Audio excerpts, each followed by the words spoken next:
Let's spend a minute on the media. They're so happy. It's Christmas in August to see the FBI raiding Donald Trump's Mar-a-Lago compound. They couldn't give two damns how they get him. Just get him and get rid of him.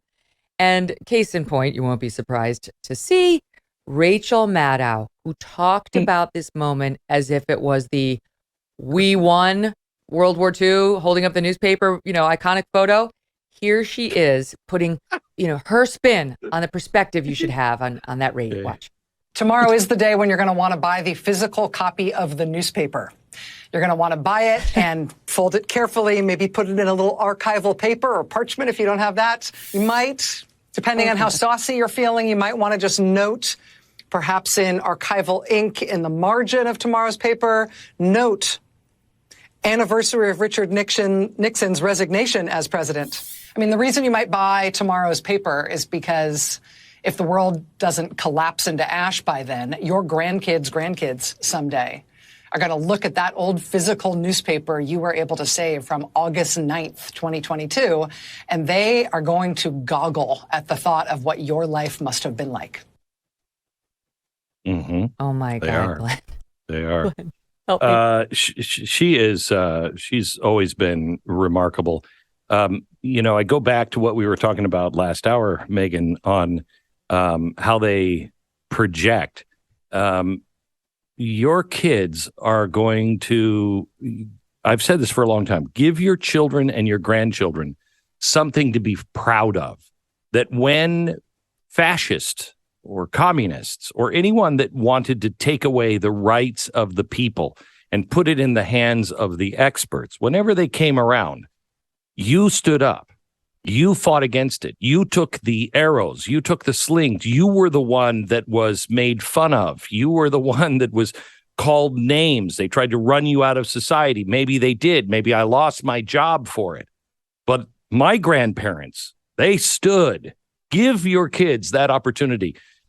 With Rachel saying this about Donald Trump, where is her party leading America?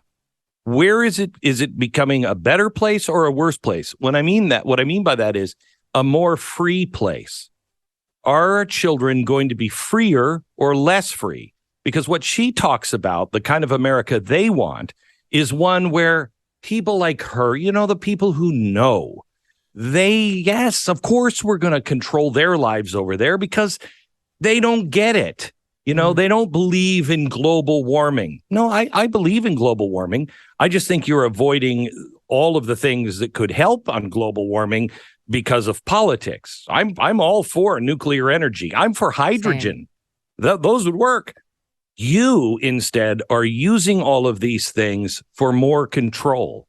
I think her children or grandchildren or nieces and nephews or whoever, I think they're going to look back on this time in 50 years and go, oh my gosh. I think they're going to say, what? Huh? What happened? This is not going to amount to anything. They're going to be like, stop boring me with these stupid old yellow newspaper articles. First, you made me read one about Cassidy Hutchinson, and now you're making me read this one. Just let me live my life. I pity her poor grandchildren. The media is excited. But I do want to get back to the Swalwell line. We've heard it from people like Scarborough. The GOP's violent, and we're going to see more violence. By the way, on your point about the fascists, Scarborough was making the point about the Republicans being the fascists. Here's what he said. This is from his show yesterday, Soundbite 5. This thing that this GOP represents under its current leadership is now increasingly more dangerous than it's ever been. And that is profoundly important to understand right now. You know why? Because they're fascists, like people that are making the threats, the people that helped Donald Trump on January 6th, the people that were talking about coming to D.C., that it was going to be crazy, that it was going to be wild, they were going to charge the cap. They're fascists. And so they're making fascist threats, and we need to do what the United States has always done. We need to confront fascism and defeat it. So everybody that's freaking out over fascists being fascists, well, guess what? That's what fascists do. Oh, my God. Except they don't have any idea. First of all, the Great Reset is fascistic. It is the textbook definition of fascism. The president is talking about public-private partnerships. He is in a public-private partnership with Twitter and Facebook. We know this. They call each other. How can we help you, Mr. President? I need you to silence these voices. That is textbook fascism. What they're doing with the 87,000 IRS agents, that is textbook fascism. They have no idea what that is. There was an article today that came out from the Washington Post. Today is war. That's all you'll get on today's show. Right-wing podcaster Steven Crowder announced to his 2 million followers on Twitter. 9:42 p.m. Monday, Charlie Kirk, leader of the conservative group Turning Point USA, held its annual gala at Mar-a-Lago, tweeted, "The people who did this want to stoke civil conflict. Don't fall for it." Oh, my gosh. Sounds like a fascist. No. Neither of them do. Neither of them do. When you are trying to stifle anyone who disagrees with you, that should be a sign maybe you're leaning towards fascism. I never want to stifle anybody's point of view. If anybody, I just tell my children this all the time.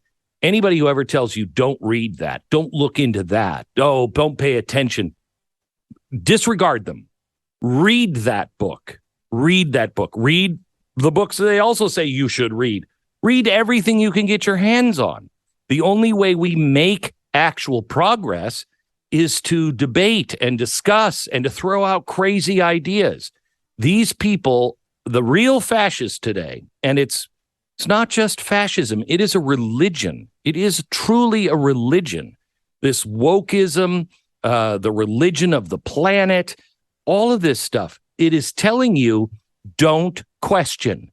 You can't ask. You can't violate and step out of line 1 inch, or you will too be burned at the stake.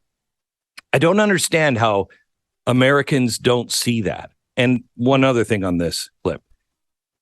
When you label somebody fascist and you are talking about them as a whole group of people, I try to stay away from Democrats.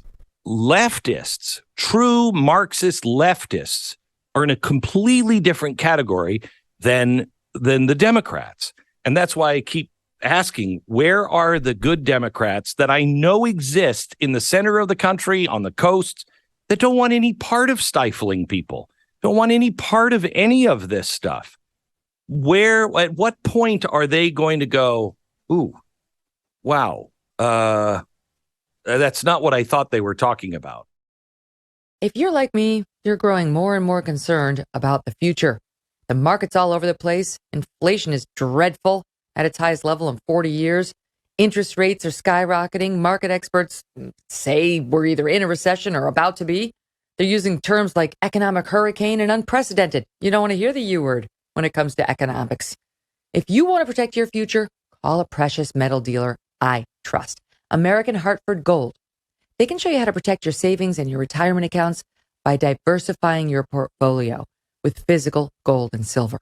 All it takes to get started is a short phone call, and they will have physical gold and silver delivered right to your door or inside your IRA or 401k. And they keep it simple. They're the highest rated firm in the country with an A+ rating from the Better Business Bureau and thousands of satisfied clients. And as an exclusive offer for our fans, if you call them right now, they will give you up to $1,500 of free silver and a free safe on qualifying orders. Don't wait. Call them now. It's 866-518-2955, 866-518-2955, or text Megyn, which is MEGYN, to 65532. Again, that's 866-518-2955, or text MEGYN to 65532. Hey, thanks so much for watching. If you like what you just saw, hit the subscribe button for more clips and full episodes.